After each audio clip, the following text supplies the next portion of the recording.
When you crush a presentation, who gets the credit? You do. When you fail a test, whose fault is it?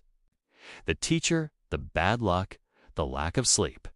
You are not rational. Your mind is a biased public relations firm, and its only client is you. You are subconsciously rewriting history every single day to make yourself look brilliant and flawless. This is the self-serving bias, and it's dictating every decision you make. Stick with me, because the key to disabling this ego defense system and seeing the world clearly is a technique I'll only share at the absolute end. Welcome to the self-serving bias. It's the single most common, most powerful, and most destructive cognitive distortion known to psychology. It is the tendency to attribute positive outcomes to internal factors, your own skill, talent, and hard work, to attribute negative outcomes to external factors, bad luck, unfair circumstances, or the incompetence of others. In short, success equals me, failure equals them. Think about it. You nail a job interview. I am articulate, quick-witted, and perfectly qualified. You get passed over for a promotion. The boss plays favorites. The market is down, the system is rigged. Notice how the lens always focuses inward for the win and outward for the loss. Your internal PR firm is always spinning the narrative to protect your precious self-esteem. Why does your brain go to such ridiculous lengths to maintain this biased view? The reasons are vital to understand, and they explain why apologizing is so difficult. I'm going to share the 3 pillars of this bias. But the third one is the most insidious. It's how the bias actually harms your future success by preventing you from learning. Don't click away. The harm factor is what finally forces people to change. And I'll detail the solution to it shortly. The first pillar is ego protection. This bias acts as a psychological shield. By taking credit for success, we boost our self-worth and confidence. By deflecting blame for failure, we protect our self-esteem from damage. It's a temporary mood booster that keeps us feeling good about ourselves, even when reality suggests otherwise. The second pillar is impression management. We don't just do this for ourselves. We do it for others. By subtly boasting about our successes and subtly blaming external forces for our failures, we manage how others perceive us. We want the world to believe we are competent, capable, and victims of circumstance when things go wrong, not incompetent failures. We curate our public persona to maximize perceived success, which can lead to overconfidence. But the third pillar, the one that stops you from actually getting better, is expectancy violation. You expect to succeed. When you do, the result aligns with your internal prediction, and you easily attribute it to your stable internal traits like talent.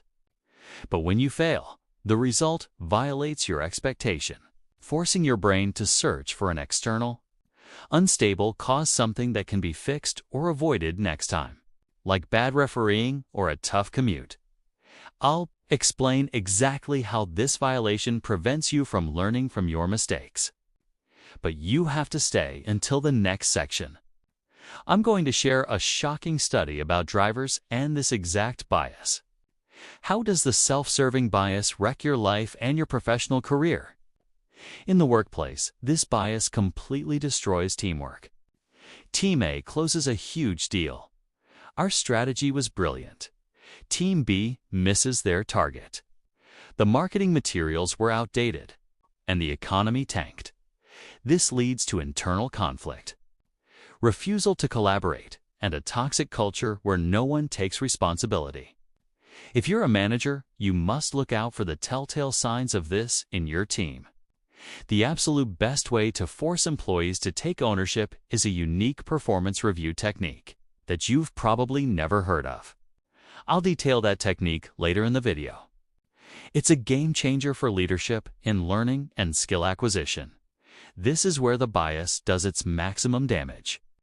If a student gets an A, they're brilliant. If they get a D, the test was unfair, because they attribute the failure externally. They never critically analyze their own study habits, their preparation, or their effort. They never implement the necessary changes, meaning they are doomed to repeat the same mistakes.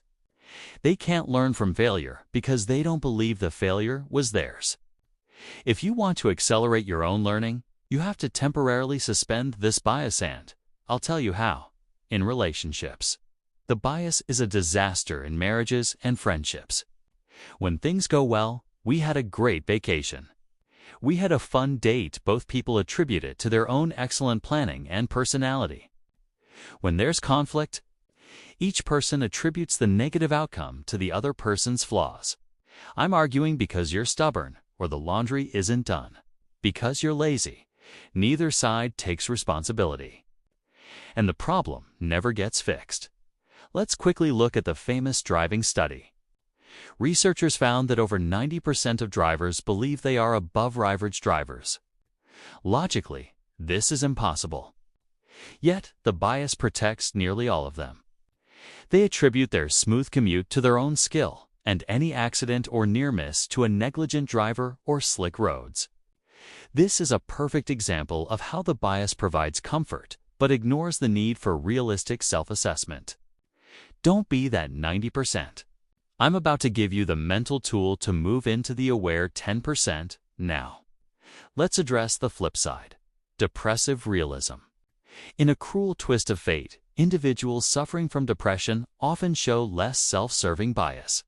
They are more accurate, even overly critical, in attributing negative outcomes to themselves and positive outcomes to luck.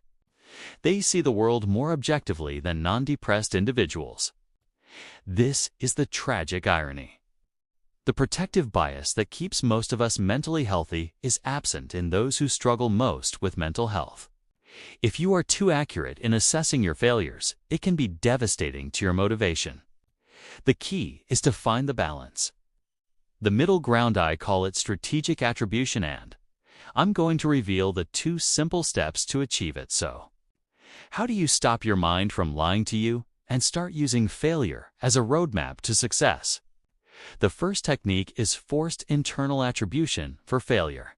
When something goes wrong, you lost the game. The project failed. The car broke down. Force yourself to identify 3 things you could have done differently, regardless of external circumstances. Don't let yourself say the traffic was bad. Instead, reframe. I could have left 15 minutes earlier. This shifts the failure from an unchangeable external event to a manageable internal behavior, making it actionable. The second technique is forced external attribution for success. When you succeed, attribute at least 1/3 of the success to external factors: great teammates, good market timing, a helpful mentor. This prevents the ego from swelling to an unmanageable size and helps you avoid the arrogance that often precedes a catastrophic fall. It keeps you humble and mindful of the factors you don't control. Remember, the true genius knows when to share the spotlight. I promised you the ultimate leadership technique to combat this bias in a team. Here it is, the swap review. During performance reviews, have 2 team members write the review for each other, but with a twist. The reviewer must internally attribute the team member's failures. For example, John's report was late because he underestimated the complexity, and externally attribute their successes. For example, John succeeded because the support staff provided excellent data. Then the manager compares this with the self-review. This exercise creates immediate awareness of the bias, forcing a conversation about ownership and accountability. It's a powerful tool. But the ultimate tip, the one that will change your personal success rate, still waiting for you.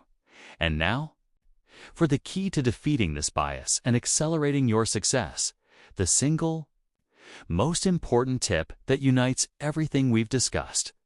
The final, crucial surprise is that the true antidote to the self-serving bias is not forced objectivity, but empathy. When you see someone else fail, the bias encourages you to attribute their failure to internal flaws. They are lazy. They are stupid. They didn't try hard enough. The ultimate secret to self-improvement is to deliberately apply the self-serving bias to others. When a colleague fails, attribute their failure to external causes, bad luck, a tough market, an unfair boss. And when they succeed, attribute it to internal causes, their sheer talent, their hard work, their innate skill. This practice, called reverse attribution, forces you to adopt a generous, supportive worldview, which ultimately makes you a better leader and a kinder person. This radical shift in how you view the world is the ultimate competitive advantage you've been looking for. Don't let this be just another video you forgot. The final action will cement this learning. Go to the comments and post the phrase "success equals team, failure equals lesson." Then immediately close the video and walk away. Do that one thing. The last tip is always the one that sticks.